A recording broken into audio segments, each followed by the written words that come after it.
क्या आपको पता है कि वैज्ञानिक ब्लैक होल को बैटरी बनाने जा रहे हैं? क्या आप जानते हैं कि पाकिस्तान में एक पेड़ को गिरफ्तार किया हुआ है?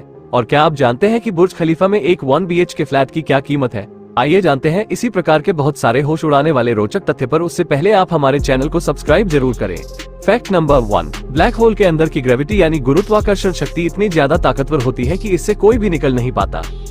तो क्या इस ताकत का इस्तेमाल ऊर्जा के तौर पर किया जा सकता है? एक नई स्टडी में इस बात का दावा किया जा रहा है कि भविष्य का इंसान, फ्यूचर ह्यूमन, ब्लैक होल्स को बैटरी की तरह इस्तेमाल करेगा। इस स्टडी में ब्लैक होल से ऊर्जा हासिल करने का तरीका भी बताया गया है। कैसे उसके तेज घुमाव और ताकतवर गुरुत्वाकर्षण से ऊर्जा हासिल किया जाए। आखिर कैसे ब्लैक होल से ऊर्जा ली जाए और ब्लैक होल में ऊर्जा कैसे डाली जाए। ये किसी बैटरी को ऑपरेट करने जैसा है। पहले ब्लैक होल को अंदर वैज्ञानिक ढेर सारे चार्ज पार्टिकल डालकर उसे चार्ज करेंगे। ये काम बेहद बड़े पैमाने पर होगा। इन चार्ज पार्टिकल्स को ब्लैक होल खींचेगा। ये काम तब तक किया जाएगा जब तक ब्लैक होल के अंदर मौजूद electric field in charge particles को बाहर भेजना न शुरू कर दे। यह मान लिया जाएगा कि ब्लैक होल पूरी तरह से चार्ज है। आइंस्टीन की general theory of general relativity के मुताबिक मास को ऊर्जा के बराबर माना जाता है। अगर ब्लैक होल के पास मौजूद ऊर्जा इलेक्ट्रिकल चार्जेस के साथ कॉम्बिनेशन बना ले तो उसका मास बढ़ जाएगा, यानी ब्लैक होल उसके अंदर मौजूद चार्ज कणों के मास को ऊर्जा में बदल देगा, जिसे वापस इस्तेमाल किया जा सकता है। अगर किसी ब्लैक होल को 25% चार्ज किया जाए तो वह किसी परमाणु बम की ऊर्जा से 250 गुना ज्यादा होगा। इतनी ऊर्जा का इस्तेमाल किसी भी तरह के ट्रांसपोर्टेशन या ग्रह को बिजली सप्लाई के लिए की जा सकती है। ब्लैक होल से ऊर्जा खींचने की प्रक्रिया को सुपररेडियंस नाम दिया गया है। ये स्पेस टाइम की थ्योरी पर तय की गई है। हम पूरी तरह से चार्ज ब्लैक होल से ऊर्जा हासिल करते हैं तो उसके होराइजन पर इलेक्ट्रॉन और पॉजिट्रॉन क्रिएट होंगे, यानी इलेक्ट्रॉन होंगे जो अपोजिट चार्ज होंगे। अगर ब्लैक होल पॉजिटिवली चार्ज है तो उसके अंदर से पॉजिट्रॉन बाहर तेजी से निकलेंगे। इन्हें ही कलेक्ट करके ऊर्जा को संरक्षित कर सकते हैं। इस समय तो किसी इंसान, देश या तकनीक में ये ताकत नहीं कि वो ब्लैक होल से ऊर्जा लेकर उसे सुरक्षित रख सके, लेकिन इस काम में कई 100 साल लग जाएंगे। फैक्ट नंबर 2, किसी भी देश में आप घूमने जाते हैं तो वहाँ की स्थानीय भाषा थोड़ी बहुत आपको आनी चाहिए। तमाम देशों में इंग्लिश भाषा बोली जाती है जिसमें अंग्रेजी ना जानने वालों को दिक्कत होती है। भारत के अलावा भी कुछ ऐसे देश हैं जहां बड़ी तादाद में लोग हिंदी में बात करते हैं। नेपाल एक ऐसा देश है, यहाँ नेपाली के साथ मैथिली, हिंदी और भोजपुरी भी बोली जाती है। पाकिस्तान और बांग्लादेश में भी हिंदी भाषा बोली जाती है, तो यहाँ कोई दिक्कत नहीं। मॉरिशस में यहाँ हिंदू मूल के लोग हिंदू त्योहार भी धूमधाम से मनाते हैं, हिंदी बोलते हैं। सिंगापुर में भी बड़ी संख्या में लोग हिंदी भाषा में भी बात करते हैं, यहाँ भारतीय खूब है। न्यूजीलैंड में भी बड़ी संख्या में लोग हिंदी भाषा में बात करते हैं। फिजी वो द्वीप देश है जहाँ की आधिकारिक भाषाओं में हिंदी भी शामिल है। फैक्ट नंबर 3, महाभारत और रामायण जैसे पुराणों में रचित धार्मिक ग्रंथों में भगवान श्री राम को संस्कृत में बोलते हुए वर्णित किया गया है। रामायण, जो मुख्यतः वाल्मीकि ऋषि द्वारा रचित हुआ, भगवान राम की कथा का संस्कृत भाषा में विवरण देता है। संस्कृत भाषा वेदों और उपनिषदों की भाषा है और हिंदू धर्म के महत्वपूर्ण धार्मिक ग्रंथों का एक महत्वपूर्ण हिस्सा है। रामायण में भगवान राम के वाक्य और दिए गए उपदेश संस्कृत में है, जो उनके आदर्श जीवन और धर्म के सिद्धांतों को प्रतिष्ठापित करने के लिए प्रस्तुत किए जाते हैं। रामायण की रचनाएं और उनके अनुवाद भी संस्कृत के बाहर की भाषाओं में हो सकते हैं, लेकिन मूल रूप में भगवान राम की बातें संस्कृत में उपस्थित है। भगवान श्री राम को विष्णु भगवान के 7वें अवतार के रूप में माना जाता है। उन्हें आदि पुरुष, मर्यादा पुरुषोत्तम और राघव भी कहा जाता है। फैक्ट नंबर 4, दुबई कई लोगों के लिए सपनों का शहर है क्योंकि यहाँ विश्व स्तरीय शानदार सर्विस के साथ रहने को मिलता है। दुबई में रहने के लिए सबसे भव्य स्थानों में से एक दुनिया की सबसे ऊंची इमारत बुर्ज खलीफा है। यह न केवल दुनिया की सबसे ऊंची इमारत है बल्कि शहर के सबसे खास आकर्षणों में से एक है। दुबई में बुर्ज खलीफा ऐसी जगह पर है जहां से Dubai mall, Dubai fountain, city walk, Dubai aquarium, underwater जू और कई अन्य टूरिस्ट प्लेस मिनटों की दूरी पर है। यहाँ आपको जिन सर्विस की जरूरत हो सकती है जैसे सुपरमार्केट, अस्पताल, hotel, restaurant, cafe, nursery, school और मॉल, सारी चीजें एकदम करीब है। सबसे खास बात यह है कि बुर्ज खलीफा में यदि आप रहते हैं तो 2722 फीट ऊंचाई से दुबई का शानदार नजारा मिलेगा। बुर्ज खलीफा में एक अपार्टमेंट की कीमत की बात करें तो आपको यहाँ 132 वर्ग मीटर से लेकर 271 वर्ग मीटर तक के 2 से 3 बेडरूम वाले अपार्टमेंट मिल जाएंगे। बुर्ज खलीफा ने फ्लैटों की कीमत उनके आकार पर निर्भर करती है। यहाँ 1 BHK अपार्टमेंट की कीमत 17 लाख दिरहम यानी 3 करोड़ रुपए से 25 लाख दिरहम यानी 5 करोड़ रुपए तक होती है। फैक्ट नंबर 5, 27,000 साल पहले दुनिया का सबसे पुराना पिरामिड इंसानों ने नहीं बनाया, फिर कैसे बना? गिनीज वर्ल्ड रिकॉर्ड में आधिकारिक तौर पर मिस्र के जोसेफ स्टेप पिरामिड को दुनिया का सबसे पुराना पिरामिड कहा गया है। इसे 4653 साल पुराना माना जाता है, मगर एक पेपर में दावा किया गया है कि दुनिया का सबसे पुराना पिरामिड इंडोनेशिया का गुनुंग पदांग है, जो 27,000 साल पहले का है। एक रिपोर्ट के अनुसार इसकी एक लेयर तभी बनी थी इसके साथ ही पेपर में इस बात पर भी आशंका जताई गई है कि क्या इसे वाकई में इंसानों ने बनाया था। पिरामिड के मूल में विशाल एंडेसाइट लावा है और यह पिरामिड का सबसे पुराना निर्माण तत्व है। मूर्तिकला और फिर वास्तुकला के आने से पहले संभवतः इसकी उत्पत्ति प्राकृतिक लावा की पहाड़ी के रूप में हुई थी। इस दावे से उस धारणा को भी चुनौती मिलती है जिसमें कहा जाता है कि मानव सभ्यता और निर्माण की उन्नत तकनीकों का विकास करीब 11,000 साल पहले कृषि के आगमन के साथ हुआ था। इस बात का कोई स्पष्ट सबूत नहीं है कि दफन परतें मनुष्यों ने ही बनाई थी। गुनिंग पैडांग के 27,000 साल पुराने मिट्टी के नमूने लिए गए। इनमें मानव गतिविधि के लक्षण जैसे कि लकड़ी का कोयला या हड्डी के टुकड़े नहीं मिले हैं। इस पिरामिड में रिसर्च प्रोग्राम के लिए दुनिया भर के रिसर्चर्स को आमंत्रित किया जा रहा है। फैक्ट नंबर 6, कभी आपने सोचा है कि धरती में अगर गड्ढा करते जाए तो दूसरी तरफ जा सकते हैं? सवाल ये है कि धरती में कितने नीचे तक छेद कर सकते हैं? क्या पृथ्वी के आर पार छेद किया जा सकता है? वैसे तो कुएं, बावड़ी और हैंडपंप, ट्यूबवेल के लिए भी गड्ढे खोदे जाते हैं।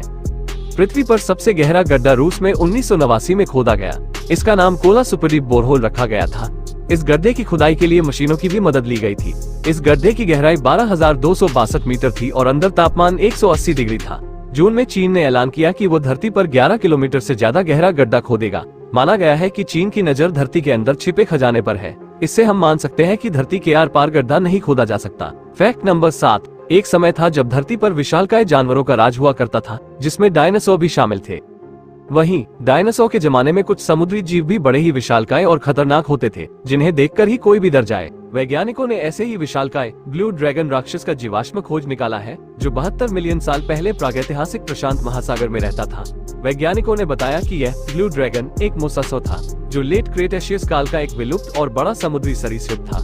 इस ब्लू ड्रैगन का नाम जापान के वाकायामा प्रांत के नाम पर वाकायामा सरयू रखा गया है, जहां इसका जीवाश्म पाया गया था। शोधकर्ताओं के मुताबिक उस समुद्री राक्षस का सिर मगरमच्छ जैसा होता था, जबकि पंख किसी शार्क की तरह होते थे। फैक्ट नंबर 8, क्या आप जानते हैं इस धरती पर ऐसे भी कई जीव जंतु रहते हैं जिनकी उम्र ज्यादा नहीं होती, बल्कि वो कुछ ही दिन के मेहमान होते हैं।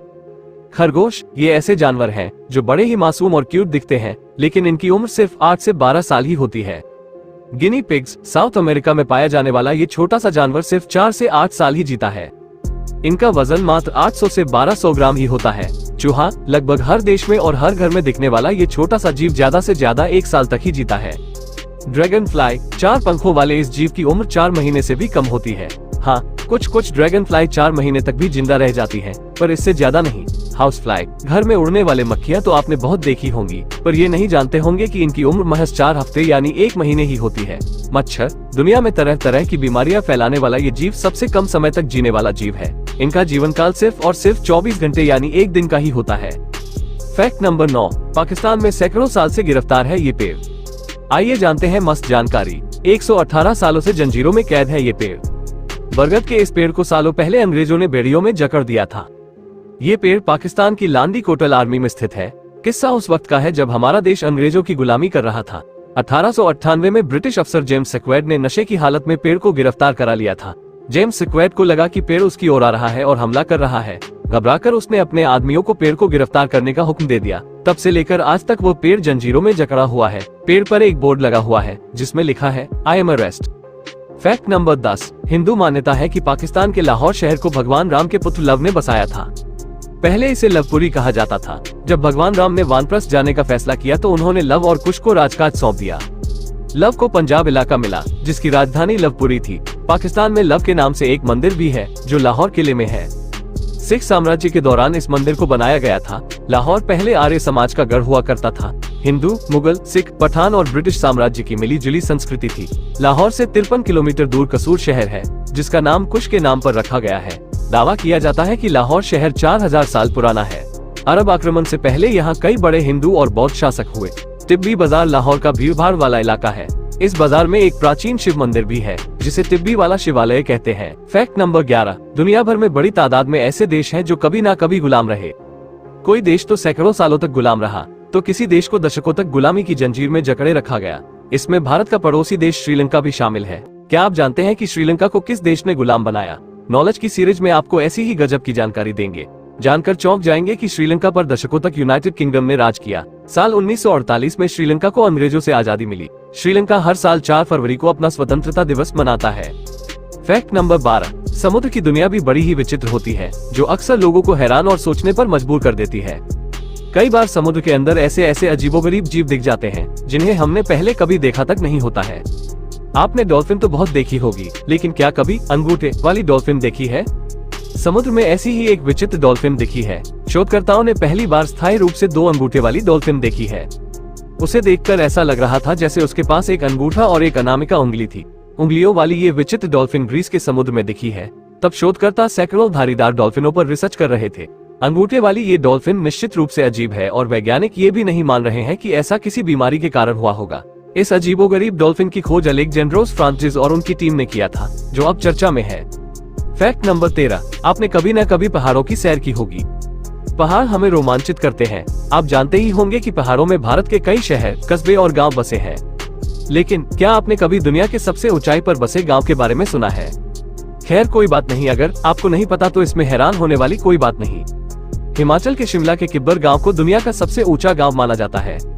किब्बर गांव स्पीति घाटी में समुद्र तल से 4850 मीटर की ऊंचाई पर बसा है। यहाँ आकर सैलानी प्राकृतिक छटा, अनूठी संस्कृति, निराली परंपराओं और बौद्ध मठों के बीच खुद को एक नई दुनिया में पाते हैं। शिमला से तकरीबन 430 किलोमीटर दूर किब्बर गांव में कई बौद्ध मठ हैं। यहाँ सपाट बर्फीला रेगिस्तान, चमचमाती झीलें हैं। किब्बर में बनी मोनेस्ट्री सबसे ऊंचाई पर बनी है। किब्बर जाने के लिए कुंजम दर्रे से होकर स्पीति घाटी पहुंचना होता है, फिर वहां से 12 किलोमीटर का रास्ता बेहद कठिन है। फैक्ट नंबर 14, यूरोप की डैन्यूब नदी 10 देशों से होकर बहती है, जो दुनिया की किसी भी अन्य नदी से अधिक है। ये जर्मनी के काले वन के पहाड़ों में स्थित दोनावेशिंगर कस्बे के पास शुरू होती और फिर दक्षिण पूर्व की ओर बहती है। जर्मनी से निकलने वाली डैन्यूब नदी काले सागर में गिरने से पहले कुल 10 देशों से गुजरती है। ये नदी Austria, Slovakia, Hungary, Croatia, Serbia, Romania, Bulgaria, Moldova और यूक्रेन से गुजरते हुए 2850 किलोमीटर के लिए दक्षिण पूर्व में बहती है। डैन्यूब नदी का नाम हर देश में बदल जाता है। इसे German Donau, Slovak Dunaj, Hungarian Duna, Serbo क्रोएशियाई और बल्गेरियाई डुना, रोमानियाई दुत्रिया, यूक्रेनी ड्यूने नदी बोलते हैं। डैन्यूब नदी में मछलियों की 200 से अधिक प्रजातियां पाई जाती हैं। इसके तटों पर नेवला, लोमड़ी, भेड़िए, काले भालू, कछुए, सांप आदि पाए जाते हैं। प्लीज सब्सक्राइब जरूर करें। धन्यवाद। जय श्री राम।